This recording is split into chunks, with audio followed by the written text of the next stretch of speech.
Hallelujah hallelujah. मैं चाहती हूँ पात्रों की मौजूदगी के लिए प्रशंसा हो जाए। Hallelujah hallelujah. हम सब आज पाम संडे के दिन खजूरों के द्वार की सेलिब्रेशन में यहाँ पर जमा हैं और यकीनन मेरे अजीजों ये हफ्ता नहायत अहम हफ्ता है। यीशु मसीह की ज़मीनी खिदमत का आखिरी हफ्ता। यीशु मसीह की खिदमत जो उन्होंने ज़मीन पर की उसका आखिरी हफ्ता। और बड़ी खूबसूरत बात है कि यीशु मसीह का यरूशलेम में शाहाना दाखिला चारों अनाजील में दर्ज है। हालेलुया। चारों रसूलों ने ये बात ये वाकया अपनी अनाजील में तहरीर किया है और हम चारों अनाजील में ये वाकया पढ़ सकते हैं। और अगर हम चारों अनाजील के तमाम अबवाब को जमा करें तो हमारे पास एक कम 90 अबवाब बनते हैं और 99 अबवाब हमारे पास बनते हैं। और उन 99 अबवाब में से 4 अबवाब हैं जो यीशु मसीह की 30 साला जिंदगी के बारे में बयान करते हैं। 30 साला जिंदगी के लिए कितने अबवाब हैं? 4 अबवाब। बाकी हमारे पास कितने बचे?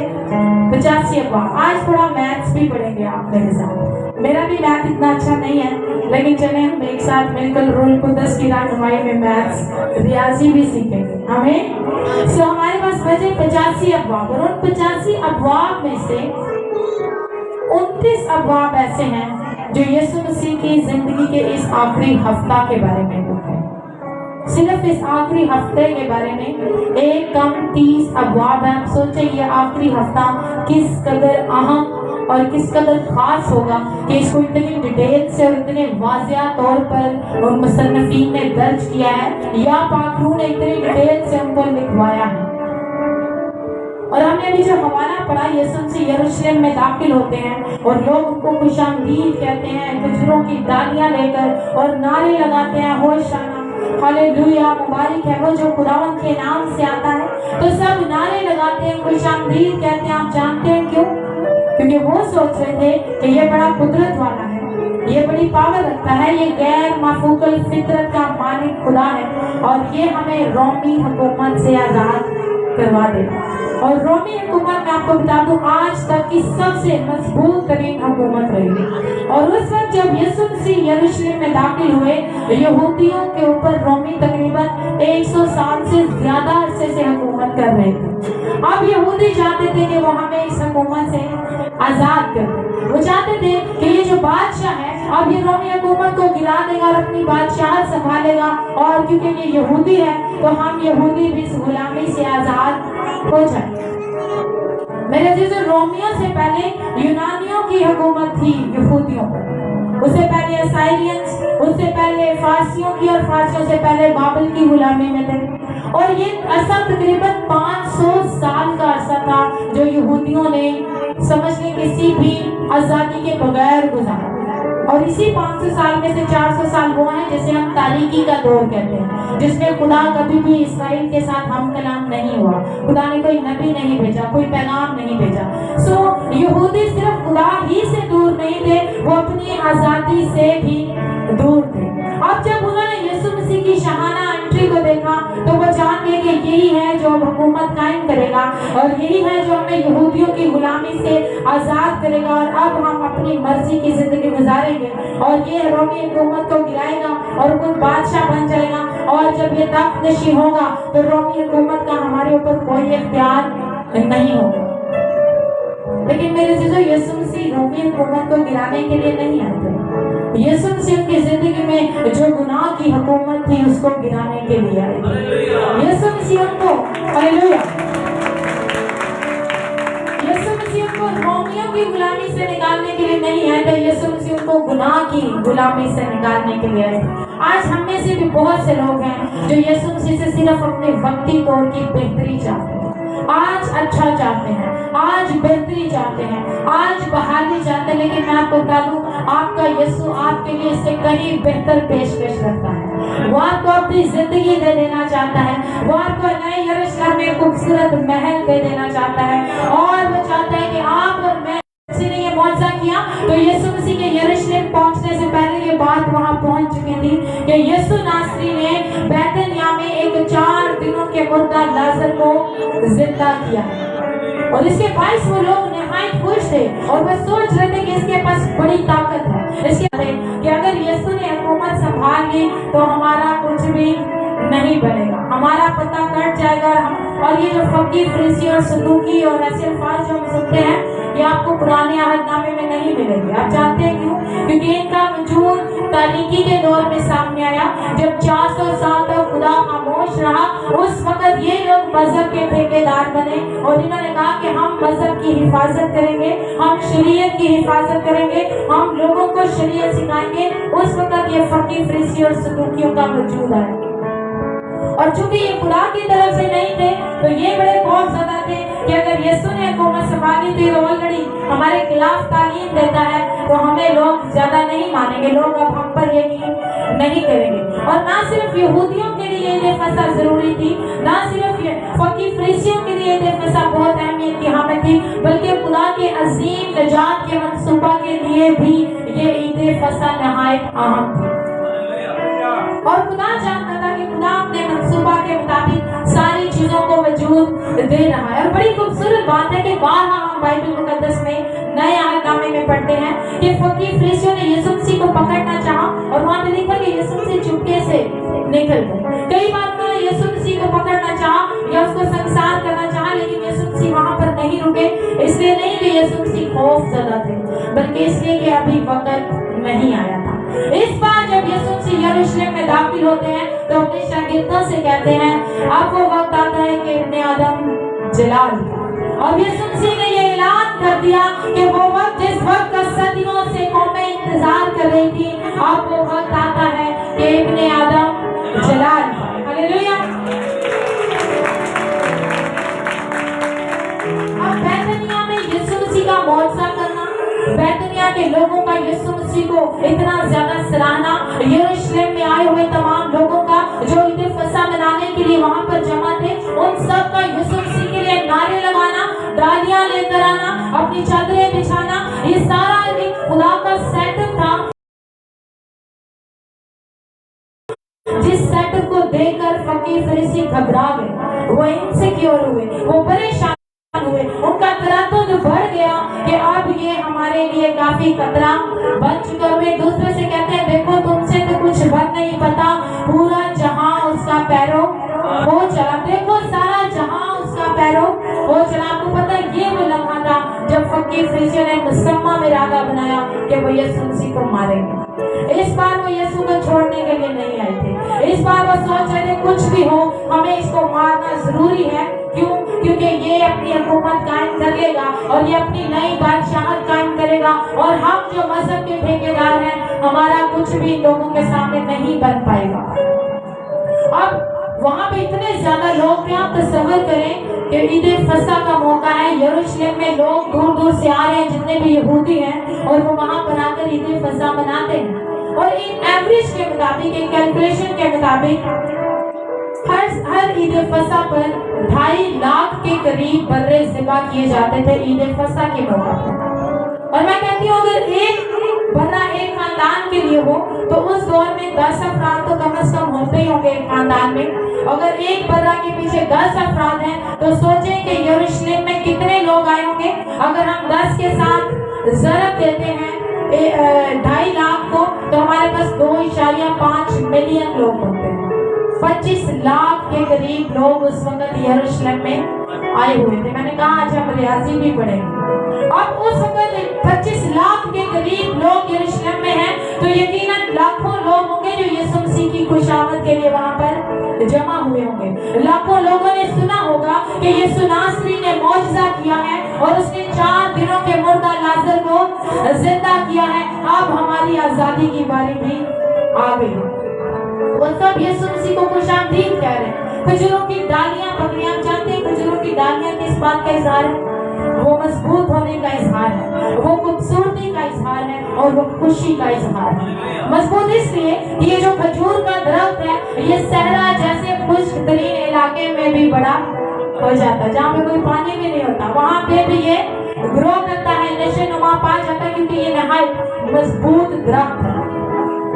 खूबसूरत इसलिए क्योंकि ये पूरा साल हरा भरा रहता है, इसके पत्ते कभी सूखते नहीं और ना ही इसके पत्ते कभी मुरझाते हैं। और खुशी इसलिए कि वो जिस हाल में भी हो वो फल पैदा करता है। और ये तीनों चीजें आपको यीशु मसीह की बादशाहत में नजर आएगी। यीशु मसीह की बादशाहत मजबूत है, क्योंकि दुनिया कुछ भी कर ले, इब्लीस कुछ भी कर ले, उसकी तासीरें कुछ भी कर ले, यीशु अपनी बादशाहत कायम करके रहे। हालेलुया।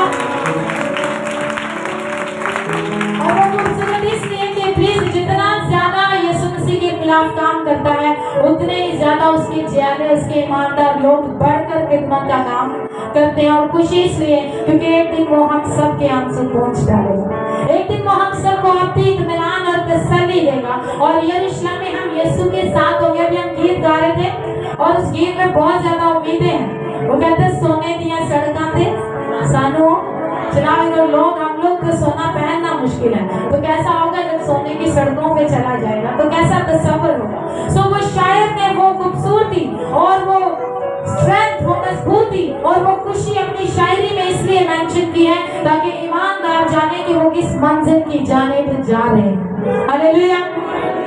अब यीशु मसीह यरूशलेम में दाखिल होते हैं और उनका बड़ा अच्छा शहाना इस्तकबाल किया जाता है। खजूरों की डालियां लेकर लोग कपड़ा बिछाते हैं, खुशामदीद कहते हैं, होशाना कहते हैं। और लफ्ज होशाना का मतलब मैं आपको वाज़ेह कर दूं, होशाना का मतलब है सेव नाउ, कि अभी बचा। क्योंकि वो जानते थे कि यीशु हमें रोमी हुकूमत से बचा सकते, इसलिए वो कहते हैं होशाना, कि हमें इस हुकूमत से अभी बचा दे। और वो लोग नारे लगाकर यीशु मसीह के निजात दहिंदा होने का इकरार करते हैं। और यीशु मसीह जब यरूशलेम में दाखिल होते हैं और लोग उनका इस्तकबाल करते हैं, तो ये ऑलरेडी की गई पेशन गोई तो थी, लेकिन एक अगली पेशन गोई थी उस वक्त की, जिस वक्त के बारे में मुकाशफा 19 बाब में लिखा है कि तब मैंने बर्रा की शादी और उसकी ज़ियाफत को देखा। उस बर्रा की ज़ियाफत का आज हम अगली पेशन गोई को अपनी जिंदगी में देखते हैं कि जब यरूशलेम में यीशु दाखिल होते हैं, बिल्कुल ऐसी ही खुशामदी, बिल्कुल ऐसा ही वेलकम तब होगा जब बर्रा अपनी ज़ियाफत में अपने लोगों के साथ शामिल होगा। और मैंने कहा ये पेशन गोई। और फकीर फरीसी इस बात पर निहायत इनसिक्योर हुए, वो समझ नहीं पा रहे थे कि ये सब क्या हो रहा है, ये किस तरह से मुमकिन है कि ये हमारी सारी की हुई मेहनत पर पानी डालेगा और ये अपनी हुकूमत कायम करेगा, और हम इनसिक्योर हैं। सो उन्होंने लोगों को अपने साथ मिलाया और यीशु मसीह को पकड़ने के इरादे की तरफ निकल पड़े। लेकिन सवाल ये पैदा होता है, अगर यीशु मसीह रोमी हुकूमत को गिराने नहीं आए, अगर यीशु मसीह अपनी हुकूमत कायम करने नहीं आए तो एक बादशाह के तौर पर है, तो फिर ये बादशाह किस लिए आया? अगर उसने अपनी हुकूमत नहीं कायम करनी, रोमी हुकूमत को नहीं गिराना, यहूदियों को आजाद नहीं करना, तो फिर यीशु मसीह यरूशलेम में क्यों आए? मेरे अज़ीज़ों, ये खुदा का बर्रा है जो ईद फसह के मौके पर पूरी दुनिया के कफारा के लिए आए। हालेलुया। मैंने कहा ये खुदा का बर्रा था जो ईद फसह के मौका पर एक अजीम कुर्बानी के लिए यरूशलेम में दाखिल हुआ। होता क्या था, बैतलहम में जो बर्रे होते थे जिनको ईद फसह पर ज़िबा किया जाना होता था, उनको बैतलहम में पाला जाता था, वहीं पे रखा जाता था। और फिर ईद फसह के मौका पर, उससे पहले जो निसान एक यहूदी कैलेंडर का महीना है, निसान की 10 तारीख को तमाम यहूदी अपने अपने बर्रे लेकर कहाँ आते थे? यरूशलेम आते थे। और जब यरूशलेम आते थे तो 14 तारीख को, निसान की 14 तारीख को वो अपने बर्रे ज़िबा करते थे और ईद फसह मनाते थे। और आपको पता है ईद फसह वो है जो हम देखते हैं मूसा जब बनी इसराइल को गुलामी से निकाल कर लाया। और यकीनन हम इस जुमेरात ईद फसह के बारे में भी सीखेंगे। अब यीशु मसीह हमें नजर आता है कि होता क्या था, यहूदी बैतलहम से अपने बर्रे लेकर यरूशलेम में आते थे ताकि ईद फसह मनाएं। और अगर आपको याद हो तो यीशु मसीह कहाँ पैदा हुए थे? कहाँ पैदा हुए थे? थोड़ा बुलंद आवाज से, कहाँ पैदा हुए थे? बैतलहम में। और जब यीशु मसीह पैदा हुए तो फरिश्ता गिदड़ियों के पास जाता है और उनको पैगाम देता है कि डरो मत, मैं तुम्हें खुशी की बिशारत देता हूँ। और वो खुशी की खबर क्या है कि तुम्हारे लिए क्या पैदा हुआ है? एक मुनज्जी, एक छुटकारे वाला, कफारे वाला बर्रा पैदा हुआ है। और गिदड़ियों को फरिश्ते ने एक टर्मिनोलॉजी बताई, खास लैंग्वेज से बताया कि तुम्हारे लिए एक मुनज्जी पैदा हुआ है और तुम्हारे लिए उसका निशान पता है क्या? और फरिश्ता ने बताया कि तुम एक बच्चे को कपड़े में लिपटा और कहाँ पड़ा हुआ पाओगे? चर्नी में पड़ा हुआ पाओगे। और ये गिडरियों को इसलिए फरिश्ता ने बताया क्योंकि गिडरिये जानते हैं कि ये बर्रा ही होता है जिसको पैदा होते ही कपड़े में लपेटा जाता है और चर्नी में रखा जाता है। क्यों? क्योंकि वो ईद फसह के लिए बर्रा होता था, उसको इसलिए फौरन लपेटा जाता था क्योंकि जानवर के बच्चे पैदा होते ही चलने की कोशिश करते हैं। अभी उनकी हड्डियां थोड़ी नाजुक होती हैं, जब वो चलने की कोशिश करते हैं तो चोट खा सकते हैं, कोई नुकसान अपने आप को पहुंचा सकते हैं। तो जो चरवाहे होते थे वो क्या करते थे, वो उस बर्रे को कपड़े में लपेटते और चर्नी में रखते थे ताकि ये गिरे ना, इसे चोट ना लगे, एक बेऐब बर्रा रहे। और जब यीशु मसीह पैदा हुए तो इस पेशन गोई के तौर पर यीशु मसीह को कपड़े में लपेटकर चर्नी में रखा गया क्योंकि ये भी एक बेऐब बर्रा था जो जहां के गुनाह उठा ले जाने को। अब यीशु मसीह बैतलहम में पैदा हुए और गिडरियों को पैगाम मिला कि तुम्हारे लिए अब एक ऐसा बर्रा पैदा हुआ है कि तुम्हें अब इन बर्रों की जरूरत नहीं पड़ेगी। अब जब ये बात होती है और यीशु मसीह जब अपने ठीक वक्त पर यरूशलेम दाखिल होते हैं तो हम देखते हैं निसान की 10 तारीख को, यहूदी महीना है कैलेंडर में, निसान की 10 तारीख को इधर से यहूदी अपने अपने बर्रे लेकर आ रहे हैं क्योंकि उन्होंने ईद फसह मनानी है। और इधर से खुदा का बर्रा निसान की ठीक 10 तारीख को जब मशरकी दरवाजे से यरूशलेम में दाखिल होता हुआ दिखाई देता है। आप इमेजिन करें कि एक तरफ से वो सारे बर्रे आ रहे हैं जिनकी ईद फसह पर कुर्बानी की जानी है और इधर से खुदा का बर्रा है जिसकी वाकई में गुड फ्राइडे वाले दिन कुर्बानी होनी थी, उसे भी यरूशलेम में लेके आया जा रहा है। लेकिन खूबसूरत बात क्या है, ये बर्रे नहीं जानते कि हम कुर्बान होने जा रहे हैं, लेकिन ये बर्रा जानता है कि मैं पैदा ही कुर्बान होने के लिए हुआ। ये बर्रा जानता है कि मैं जहां के गुनाह उठाने के लिए पैदा हुआ। ये बर्रे खुद नहीं आ रहे, इनको लाया जा रहा है। लेकिन कितनी खूबसूरत बात है कि ये बर्रा खुद चलकर यरूशलेम में आ रहा है। ये बर्रे जानते नहीं कि हम किसी कुर्बानी के अक्स को पेश करते हैं, लेकिन ये बर्रा जानता है सदियों से जो कुर्बानियां मेरा अक्स पेश कर रही थी, ये बर्रा उसकी हकीकी तस्वीर को पेश करने के लिए आ रहा था। हालेलुया। ये बर्रे शायद एक खानदान के लिए कुर्बानी के लिए लाई जा रहे थे। एक बर्रा किसी एक खानदान के लिए था ईद फसह के मौका पर कुर्बान होने के लिए, लेकिन ये बर्रा किसी कौम, किसी कबीला, किसी खास मुल्क के लिए नहीं, बल्कि ये बर्रा पूरे जहान की कुर्बानी के लिए ईद फसह के मौका पर यहाँ पर आ रहा था। इसीलिए तो यहाँ सभागी ने जब यीशु को देखा तो वो जानता था कुर्बानियां क्यों होती हैं, वो जानता था बर्रे का मकसद क्या है। तो वो यीशु को देखकर क्या कहता है, देखो ये खुदा का बर्रा क्या करता है, जहां के गुनाह उठा ले जाता है। और ईद फसह के मौका पर देखे खुदा का बर्रा मेरे और आपके और पूरे जहां के गुनाहों को लिए यरूशलेम में आता है ताकि मेरे और आपकी ईद फसह के मौका पर अजीम कुर्बानी को अदा करे। हालेलुया। अब यीशु मसीह सिर्फ इसलिए यरूशलेम में नहीं आए कि उन्होंने कुर्बानी देनी थी, ये तो मेन पर्पस था, लेकिन एक और भी इसकी मुझे छोटी सी वजह थी और वो ये थी कि पेशन गोइयां भी पूरी होना जरूरी थी। आप यीशु मसीह की सारी जिंदगी उठाकर देख लें, एक भी पेशन गोई ऐसी नहीं जो एक सेकंड के लिए भी डिले हुई हो। जितनी पेशन गोइयां यीशु मसीह के लिए हुई वो सारी की सारी पूरी हो। अगर हम ज़करिया नामे बाप की नावी आयत पढ़े तो उसमें लिखा है, बेनजी से हूं तो निहायत शादमान हो, ऐ तुम तेरे यरूशलेम खूब ललकार, क्योंकि देख तेरा बादशाह तेरे पास आता है, वो सादत है और निजात उसके हाथ में है, वो हलीम है और गधे पर बनके जवान गधे पर सवार है। ज़करिया नबी के जरिए से खुदा क्या कर रहा है, पेशन गोई कर रहा है। ज़करिया नबी के जरिए से खुदा एक बात को वाज़िया कर रहा है और वो क्या है कि देख तेरा बादशाह तेरे पास आता है। एक बादशाह की पेशन गोई की, ये इससे भी खूबसूरत पेशन गोई, मुझे सिर्फ 2 मिनट आपके चाहिए होंगे। मैं सिर्फ ये इसलिए थोड़ा सा चाहूंगी कि हम इसको करें। घबराना नहीं, मेरा भी रियाजी इतना अच्छा नहीं है, लेकिन मैं हमारे पास एमएससी मैथ्स बैठे हैं, वसीम भाई के लिए एक दफा जोरदार तालियां। ओके जी, ये जो पेशन गोई दानियल नबी के सहीफे में मिलती है, उसके नामे बाप की 25वीं 26 वर्ष 23वीं आई। इसमें यीशु मसीह की जिंदगी और सारी डिटेल में पेशन गोई है, लेकिन हम सिर्फ 5 संडे के रिलेटेड पेशन गोई सीखेंगे, वो काफी डिटेल हो जाएगी। सो वसीम भाई पढ़ेंगे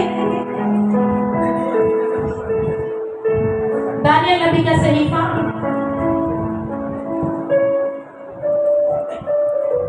उसके नामे बाप की 24वीं और 25वीं आयत पढ़िएगा। तेरे लोगों और तेरे मुकद्दस शहर के लिए 70 हफ्ते मुकर्रर किए गए। ओके, यहाँ पे जब्राइल फरिश्ता दानियल नबी को कहता, सबको नजर आ रहा है? ओके, जब्राइल फरिश्ता दानियल नबी को कहता है कि तेरे लोगों के लिए कितने हफ्ते हैं? 70 हफ्ते हैं। आप काम देखें किस किस के लिए 70 हफ्ते हैं। हाँ जी, बस एक कि कताकारी और गुनाह का खात्मा हो जाए, बदकरदारी का कफारा दिया जाए, अब भी रास्तबाजी कायम हो, रोया और नबूवत पर मोहर हो और पाक तरीन मुकाम मंसूब किया जाए। बस तू मालूम कर और समझ ले कि यरूशलेम की बहाली और तामीर का हुक्म सादिर होने से मंसूब फरमारवा तक 7 हफ्ते और 62 हफ्ते होंगे। तब फिर बाजार तामीर किए जाएंगे और तहसील बनाई जाएगी, मगर मुसीबत के अयाम में। हमें पता चलता है ये वसीम भाई प्लीज आप 25वीं आयत पढ़िएगा ताकि मैं उसको साथ साथ एक्सप्लेन कर दूं। बस तू मालूम कर और समझ ले कि यरूशलेम की बहाली और तामीर का हुक्म सादिर होने से मंसूब फरमारवा तक 7 हफ्ते और 62 हफ्ते होंगे। कितने हफ्ते होंगे? एक वो कह रहा है 7 हफ्ते होंगे और दूसरा 62 हफ्ते होंगे। सो हमने लिखा एक 7 हफ्ते और दूसरा 62 हफ्ते। और मैं आपको बता दूं जो नबूती साल होते हैं बाइबल में, उसके मुताबिक एक हफ्ता 1 साल के बराबर है। किसके बराबर है? एक हफ्ता 1 साल के बराबर है। और अगर हम 62 हफ्ते और कह रहे हैं मंसूब फरमा रवा तक यीशु मसीह की यरूशलेम में आमद की बात कर रहा है, वहां तक कितने हफ्ते होंगे? 62 हफ्ते और 7 हफ्ते। हम 62 और 7 को जमा करें तो हमारे पास कितने हफ्ते बनते हैं? 69। अंग्रेज बच्चे भी बैठे हैं। 69 1 कम 70। अभी ये 70 हफ्तों में हम नहीं जाएंगे क्योंकि ये यीशु मसीह के कुर्बान होने तक का टाइम है। हम सिर्फ 69 हफ्तों की बात करेंगे जब यीशु मसीह यरूशलेम में दाखिल हुए। अब हमारे पास 69 हफ्ते हैं। अगर हम इसको बाइबली नबूवत के मुताबिक सालों में तब्दील करें तो हम इसको 7 से जरा देंगे और हमारे पास 483 साल बनते हैं। अब अगली लाइन पढ़िएगा। तब भी बाजार तमीर किए जाएंगे और फसील बनाई जाएगी, मगर मुसीबत के अयाम में। अब बता रहा है कि तुम्हें वो कह रहा तू खास कर ध्यान कर ले इस बात का। और वो बात क्या है कि यरूशलेम की बहाली से कब तक? मंसूब फरमान रवा तक कितने हमारे पास साल है? 483 साल है। एक बहुत से स्कॉलर्स ने इस बात पर रिसर्च की है, लेकिन सबसे ज्यादा जिस स्कॉलर ने इस बात पर रिसर्च की है वो है सर रॉबर्ट एंडरसन। आप गूगल कर सकते हैं उन्हें। उनकी रिसर्च को सबसे ज्यादा सराहा जाता है, इसलिए मैंने उन्हीं की रिसर्च को लिया है। और वो कहते हैं कि यरूशलेम की बहाली से लेकर यीशु मसीह के बारे में बात हो रही है कि मंसूब फरमान रवा तक कितने साल हैं? 483 साल हैं। सर रॉबर्ट एंडरसन ने क्या किया? वो वक्त जब फारसी के लीडर ने, फारसी के जो बादशाह थे, जब फारस की हुकूमत थी यरूशलेम यहूदियों पर, उसका नाम था आर्तशपिश्ता। इस बादशाह ने क्या किया? 14 मार्च 445 कबल मसीह में नहमिया को कहा कि अपने लोगों को ले और यरूशलेम को बहाल कर, यरूशलेम को तामीर कर ले। इसका जिक्र आपको नहमिया और अज़रा दोनों की किताबों में मिल जाएगा। जब उसने उसको हुक्म दिया कि आप यरूशलेम की बहाली को कर लें, उस वक्त डेट क्या थी? 14 मार्च 445 कबल मसीह। अब उसने क्या किया? दिन गिनने शुरू किए और 483 साल गिनने शुरू किए। कितने दिन उसने गिने थे? 483 साल पूरे करने थे। इस डेट से लेकर 483 साल की जो डेट निकली वो 6 अप्रैल और 32 ईस्वी सदी थी, जिसको एडी कहते हैं। अब ये 6 अप्रैल और 32 ईस्वी सदी निसान की 10 तारीख थी, एग्जैक्ट वो दिन जिस दिन यीशु मसीह यरूशलेम में दाखिल हुए। हालेलुया। अब मैं तो थोड़ा सा आपको आसान लगे। नबूवत में लिखा है कि 62 हफ्ते और 7 हफ्ते हैं मंसूख फरमान तब के आने के, और उसके बारे में यीशु के बारे में बात की जा रही है कि यीशु के आने तक 62 हफ्ते और 7 हफ्ते। और मैंने कहा कि बाइबल की नबूवत की लैंग्वेज में, इसकी जबान में 1 हफ्ता 1 साल के बराबर। इसका जिक्र आपको पैदाइश में भी मिलेगा और आपको अखबार की किताब में भी मिलेगा। सो उनको काउंट करके हमारे पास 483 साल मिलते हैं। और सर रॉबर्ट एंडरसन ने क्या किया, उन्होंने यरूशलेम की बहाली का जब हुक्म सादर किया इस बादशाह ने, तो यहाँ से उसने दिन गिनने शुरू किए। तो एक डेट निकली और वो 6 अप्रैल 32 ईस्वी सदी थी, और ये एग्जैक्ट वही दिन था जिस दिन यीशु मसीह यरूशलेम में दाखिल हुए। और आपको इतना सारा समझाने का मकसद आप जानते हैं क्या, कि आपका खुदा आज भी कंट्रोल में है, जिसे आज भी आपके खुदा के हाथ में है। वो जो चीजें प्लान करता है, चीजें वैसे ही होती हैं।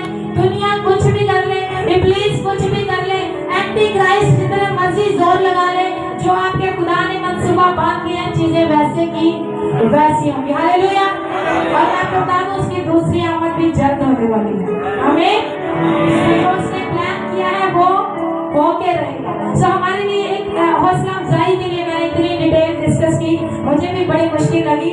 अगर इसकी डिटेल में जाती, काफी लंबी चौड़ी कैलकुलेशन थी, इसको शॉर्ट किया। और सिर्फ बताने का मकसद यह है कि खुदा ने दानियल नबी को ये पेशन गोई ने बता दिया कि जब आर्तकपिश्ता बादशाह ऑर्डर करेगा यरूशलेम की बहाली का, तो उस दिन से लेके 483 साल के बाद जो है वो मंसूह आएगा, मस्सा किया हुआ आएगा, यीशु आएगा। और वाकई उसी दिन निसान की 10 तारीख को यीशु मसीह यरूशलेम में दाखिल होते हैं। मैंने कहा यीशु मसीह का आने का मकसद ये भी था कि पेशन गोई पूरी हो।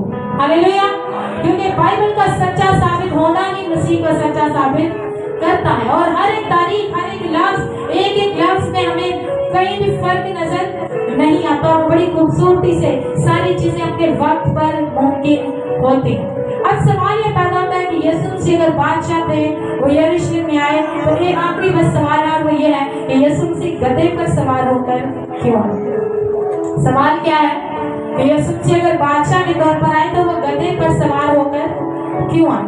मैं आपको एक चीज वाज़ेह कर दूं, उस दौर में जो गधा होता था उसको अमन, सुलह, सलामती का जानवर समझा जाता था। और उस दौर में जब कोई बादशाह किसी दूसरे बादशाह की तरफ जाता और सुलह और अमन कायम करने के लिए, तो वो घोड़े पर सवार होकर नहीं जाता था, बल्कि गधे पर सवार होकर जाता था। और मुकद्दस मत्ती की मार्फत लिखी गई अंजील इस बात को और भी वाज़ेह करती है, जहाँ पे लिखा है कि लाडू के बच्चे को तो लाए, लेकिन उसकी माँ को भी साथ लाए। यीशु ने कहा कि उसकी माँ को भी साथ लो। जब यीशु मसीह उस बच्चे पर सवार हुए, तो उसकी माँ साथ थी। और यकीनन हमने कभी किसी तस्वीर में ये नहीं देखा होगा कि यीशु मसीह यरूशलेम में दाखिल हो रहे हैं, लोग शहाना खुशामदीद कर रहे हैं, और उस गधे के बच्चे के साथ उसकी माँ भी है। लेकिन अगर हो तो हमें एक और चीज जरूर वाज़ेह हो कि जो ज़करिया नबी ने बात की कि वो हलीम है और गधे पर, बल्कि गधे के बच्चे पर सवार है। हलीम, यीशु मसीह की हलीमी की मैं आपको थोड़ी डिटेल बताऊं। उस दौर में जो बादशाह होता था, उसका घोड़ा सबसे ज्यादा हाइट वाला होता था, उसे कहते थे रॉयल हॉर्स, जो बादशाह का घोड़ा होता था। उसके बाद दूसरे लेवल का जो घोड़ा होता था, जिसकी हाइट थोड़ी कम होती थी, वो घोड़ा होता था जंगजू, जो सिपा सलार हुआ करते थे। उनके घोड़े की हाइट बादशाह के घोड़े की हाइट से कम होती थी, क्योंकि ये बड़ी इंसल्ट समझी जाती थी कि बादशाह के घोड़े से किसी की हाइट ज्यादा हो। सो जंगजू के बाद का जो घोड़ा होता था, वो आम सिपाहियों के घोड़े हुआ करते थे। अब सिपाही का घोड़ा जंगजू के घोड़े से भी छोटी हाइट का होता था। अब 3 हाइट के घोड़ों के बाद गधे की बारी आती थी, जिससे सबसे ज्यादा कमतर इंसान को गधे पर सवार किया जाता था।